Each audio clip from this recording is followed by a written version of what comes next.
Hola, ¿qué tal amigos? Sean bienvenidos a este nuevo video. El día de hoy vamos a seguir trabajando con los módulos de Spring, pero hoy vamos a hablar algo de teoría, que yo sé que es un poco aburrida, y vamos a explicarles el esquema de la base de datos que ya tenemos.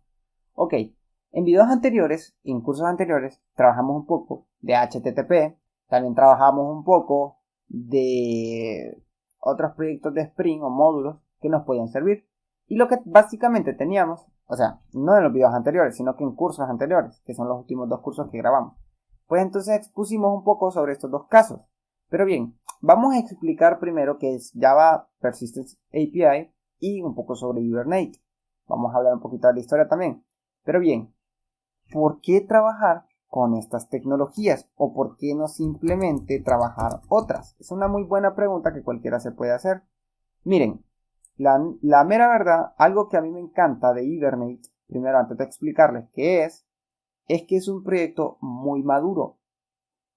Cuando digo un proyecto muy maduro, es un proyecto que ya tiene aproximadamente 19 años. Entonces pónganse a pensar, 19 años, un proyecto que es utilizado por múltiples empresas a nivel mundial, entonces es un proyecto muy completo y vale la pena trabajar con él. Pero hablemos qué es Hibernate. Cuando nosotros trabajamos bases de datos, incluso voy a poner esta base de datos que tenemos acá, por lo común, cuando trabajábamos en videos anteriores, recordemos que esto lo hacíamos por medio de consultas, ¿cierto? Y había una parte muy interesante. Voy a mostrarles aquí lo siguiente. Categoría Mapper, que es para traer las categorías, pero creo que tengo queries más interesantes. Y bueno, este código no lo vamos a quitar. ¿Por qué? Porque entonces habrían partes que dejarían de funcionar. Entonces bien, lo que yo les quiero mostrar es que cuando nosotros, bueno, voy a cerrar esto por aquí, que hay una alarma, y esto también. Lo que yo les quiero mostrar es lo siguiente, por ejemplo, me voy a ir a Post Repository. Cuando nosotros trabajamos con JDBC, Java Database Driver Connection, que es para conectar bases de datos, por lo común, nosotros necesitamos correr una consulta y esto que ya nos viene en nuestra consulta, por lo común, pues, si ustedes se fijan, lo que se maneja aquí es código SQL, pero cuando nosotros trabajamos en la programación, el código SQL creo que no es parte de lo que estamos copiando o trabajando. No sé si me voy a entender. Es decir, que a nosotros no nos interesa que, por ejemplo, me devuelvas, vaya, porque nosotros sabemos que query, por ejemplo, necesita un row mapper o necesita un objeto que le diga, esta consulta lo que en sí va a traer va a ser como un grid y este grid debe de convertirse a objetos Java. Esto no solo es único de Java, sino que de cualquier otro lenguaje de programación.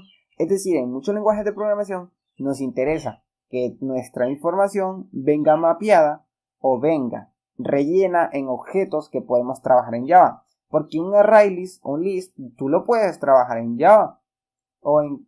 ¿Sí me doy a entender? ¿Sí? Por ejemplo acá post o find by ID. Tú lo puedes trabajar aquí como un objeto normal. Una vez obteniendo este post yo puedo trabajarlo como si esto no me estuviera conectando a una base de datos. Entonces bien, esto que tenemos acá, por lo común nosotros ocupábamos un row mapper, que lo que hacía era pues implementar una clase, post mapper y ya está, ¿no? Pero bien, ¿qué es lo que pasa? Que esto es bastante código que, si ustedes se fijan, es código redundante. Piénsenlo bien. Si hubiese una forma de que nuestro proyecto pudiera leer todas las tablas de nuestra base de datos y a partir de eso crearnos objetos, entonces sería mucho mejor. Por ejemplo, varias veces tuvimos que construir el row mapper. Que pónganse a pensar, ¿qué es lo que hace el row mapper básicamente? El result set es lo común que se trabaja en Java, ¿cierto? Y luego tenemos el número de columna. Pero póngase a pensar, lo que tenemos aquí básicamente es leer lo que hay en el result set y convertirlo a un objeto Java y simplemente devolverlo. Es lo que hacemos en todos nuestros clases de row mapper. Por lo tanto, esto podría reducirse a pocas líneas de código. Y eso sería un mapeador. Eso sería como un ORM, que lo que va a hacer es que simplemente tú le dices la consulta, que también tiene su especificación, y esa consulta que tú le pasas, simplemente lo que va a hacer es que te la va a construir a un objeto Java. Tú le vas a decir qué clase. Podemos ver que incluso la historia de este proyecto fue que lo que trataban de hacer es que nosotros trabajáramos con Java como si trabajáramos los Enterprise Java Bean o los objetos. Pues Java Bean, sabemos que un Java Bean viene siendo un pequeño objeto que nosotros lo tenemos, un objeto que ustedes lo tienen, se me olvida la palabra, tengo en la punta de la lengua. O sea, un objeto que ustedes lo tienen cargado y se le llama freehold o bin porque pues dentro de él contiene la información que nos interesa. Estos se pueden utilizar como entidades en la parte empresarial. O sea, pónganse a pensar, cada una de estas tablitas que nosotros tenemos acá pues sería una entidad, ¿sí? Y cada una de estas se comportaría como un objeto Java cualquiera. ¿Sí me estoy dando a entender? Si no, pues puedes dejarme en los comentarios alguna duda que tú tengas.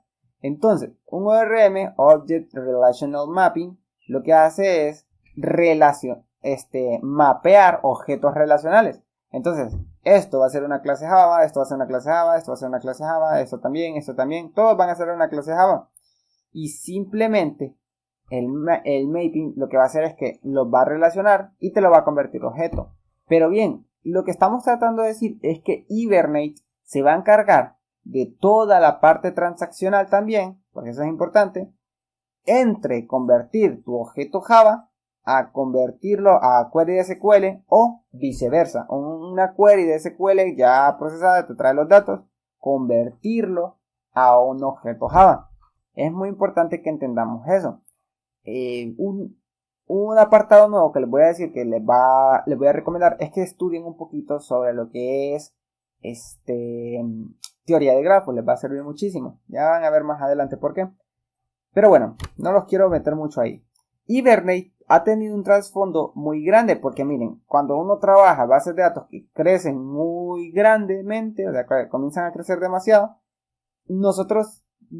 se nos necesita, o sea, tenemos la necesidad como programadores de trabajar programación orientada a objetos.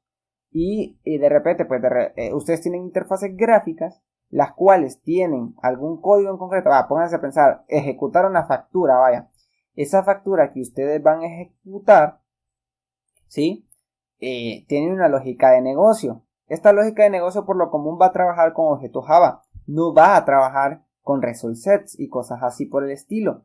Además, vamos a necesitar también un soporte de administración de conexiones a la base de datos. Vamos a necesitar muchas cosas que son muy de datos, ¿cierto? Entonces, si a mí me preguntaran, ¿para qué me puede servir Hibernate en la vida? Yo les puedo decir que es un framework que abstrae bases de datos y que nos puede servir para poder construir proyectos transaccionales. Que para los que no saben, un proyecto transaccional, según análisis y diseño de sistemas, es un proyecto que les va a permitir manejar información. Antes se trabajaba un poquito las declaraciones en XML, tal como venía Spring. Créanme que este proyecto tiene mucho que ver con Spring también, porque Spring tiene la especificación, ¿ok? Pero se lanzó una integraciones con JPA, que lo que nos permite JPA, que ya vamos a hablar de él, es una abstracción. Si ustedes se fijan, bueno, yo hice un directo ayer en Facebook en el cual hablaba de esto, pero JPA es una API. Para los que no entienden qué es una API en Java, porque en Java hay muchas APIs, no solo está JPA, aquí vamos a trabajar otra que también se llama JTA, que es otra API buena, muy buena. JTA es otra API que es para manejar transacciones, pero bueno. Primero les voy a explicar la API de JPA. La API de JPA lo que trata de hacer es como escribirte una especificación de cómo debería de trabajarse la hora de abstraer datos. Ojo, cuando estoy diciendo esto, es muy bueno que ustedes lo vayan entendiendo, gente. Es muy importante, porque una API solo son un montón de interfaces. Recordemos que es una interface, no son interfaces gráficas, no, sino que son las interfaces de Java con las que hacemos implementaciones. Entonces, lo que tenemos aquí con Java Persistence API es un montón de interfaces que se pueden trabajar para poder construir un proyecto, ¿sí? Por ejemplo, pónganse a pensar, yo les voy a construir una API a ustedes, no una API REST, no. yo les voy a construir a ustedes una API. Esto lo hacemos más en arquitectura de software. Pero bien, yo les voy a construir, ustedes me dicen, me gustaría construir un carro, pero a mí me gustaría construir cualquier tipo de carros. Ahora, supónganse que yo soy una asociación que pone los estándares de cómo construir un carro. Entonces yo te voy a dar a vos, en un montón de hojitas, todas las medidas que va a tener las puertas, los tamaños de las puertas, cómo van a ser las llantas, o cómo deberían de estar interconectadas, no tanto la medida de llantas, sino cuántas llantas debe tener, cuántas puertas debe tener, y si tiene ese tipo de puertas, qué tipo es. O sea, ¿sí me están entendiendo? Entonces, ese montón de instrucciones, especificaciones que fueran tomadas, no es el carro en concreto, no. Ok, entonces, este montón de abstracción, este montón de instrucciones que tenemos, básicamente, lo que nos vienen a decir es cómo podrían construir un carro. Ahora bien, esta abstracción está gratuita, está open source y cualquiera la puede agarrar y decir, bueno, con esta que me acabas de dar, yo voy a construirme una implementación. Y resulta que esa implementación la tenemos acá con JPA. Entonces, básicamente, ya con lo que podíamos hacer con la nueva versión de JPA y con el Hibernate ORM, era que JPA le decía a Hibernate, le dice cómo debe de manejarse, o sea, cómo Hibernate va a entender nuestra base de datos y nuestras clases de objetos. Ya Hibernate lo que hace es que implementa todo este montón de interfaces de JPA y así es como se crea nuestro ORM. Cuando ya tenemos Hibernate, ya nosotros lo que nos permite es que ya no manejemos el código declarativo de XML, porque ahí hay una abstracción un poquito bien bonita, que la vamos a ver más adelante, con JPA.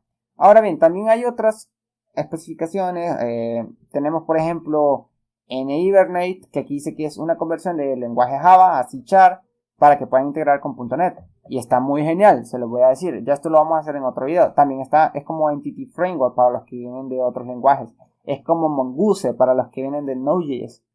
Entonces voy a darle aquí por ejemplo a MyBytes, que también para que ustedes se puedan ver, que esta pues es una en la que nos permite mapear sentencias de SQL, que lo vamos a aprender más adelante, en el cual pues este es lo que hace que tú le pasas una consulta de esta manera y él la va a transformar. Fíjense que esto incluso en algún laboratorio de ciencias de la computación que tenemos en nuestro canal, bueno, en Facebook más que todo y en la plataforma, podríamos hacer algo como lo siguiente para entender cómo es que hace que esta consulta al final simplemente pues me la traiga o sea, cómo funcionan estas clases por debajo.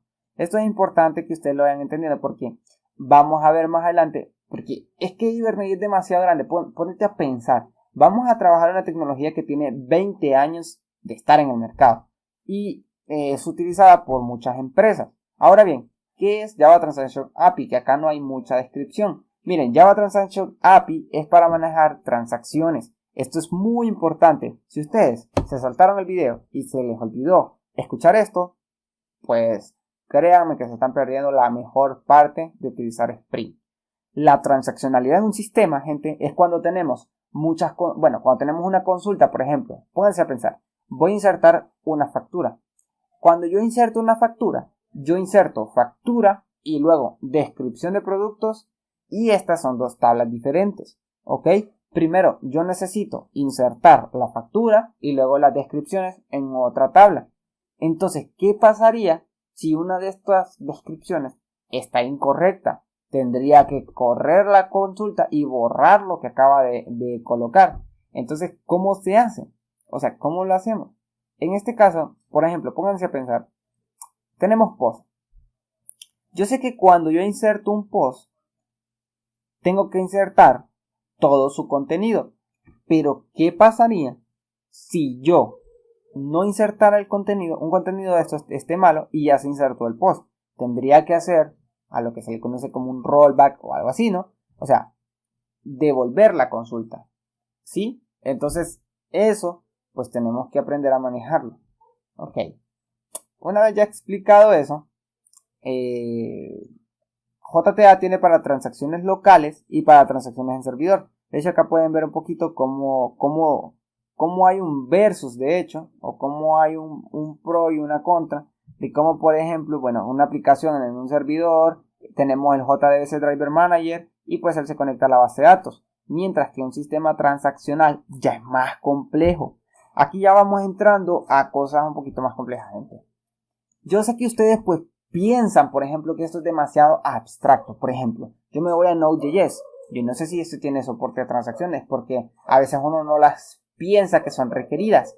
Pero cuando ya entremos a la sección de sistemas de información con patrones de integración empresarial, ustedes se van a dar cuenta qué necesario es esto. Y no tanto para las empresas, sino que para sistemas de información en los que tratamos de tener una mayor tolerancia a cualquier fallo que se pueda correr. Este montón de abstracciones que están hechas en Java, pues vienen siendo de programadores, de arquitectos de software que ya se han dado cuenta de qué problemas se generan en un entorno. Por ejemplo, pónganse a pensar, ¿qué pasaría si estamos trabajando un proyecto en el que se manejan pagos? Entonces, a la hora de manejar pagos es muy delicado. Por eso yo siento que debemos de prestarle mucha atención a este curso, porque es lo que yo voy a tratar de abarcar. ¿Ok? Una vez hayamos explicado esa parte teórica, ¿quién es Spring Data JPA? ¿Qué es lo que hace aquí? Spring Data JPA lo que viene siendo es unir Hibernate y unir el contexto de Spring. Recordemos que cuando yo digo contexto de Spring, recordemos que Spring Boot tiene un container, el cual lo que hace es que ahí va a cargar dependencias. Entonces, en ese container va a cargar lo que es Hibernate, va a cargar un pool de conexiones y lo que va a hacer Spring Data JPA, además de facilitarnos, lo que va a hacer Spring Data JPA es que no te preocupes, tú simplemente dime la consulta que vas a hacer, a qué base de datos la vas a hacer, y si tú tienes miles de usuarios, si tú quieres soporte de transacciones y todo eso, no te preocupes, yo me voy a encargar de eso, ¿ok? Porque claro, JTA para trabajar transacciones necesita que tú le especifiques todo, y pues es muy importante. Entonces Spring Data JPA nos va a facilitar más el camino de lo que ya nos facilita, y se van a dar cuenta que con esta forma de construir base de datos se siente un poquito robusto, es decir, como que ya se siente código más pesado, pero en sí este código más pesado nos va a permitir que podamos crecer con una aplicación y que sea fácil de mantener, y además de que sea fácil de mantener, que resuelva muchos problemas que se pueden ocasionar a diario. Por ejemplo, ¿qué pasa si una base de datos se te cae? Pónete a pensar. Entonces todo este montón de cosas las vamos a poder trabajar con Spring. Espero que les haya gustado este video. Yo sé que fue teórico, fue un poquito, pues, ustedes esperaban una presentación, cosas así. Pero pues lo que yo les acabo de explicar es en base a mi experiencia. Entonces, espero que les haya servido, gente. Así que chao.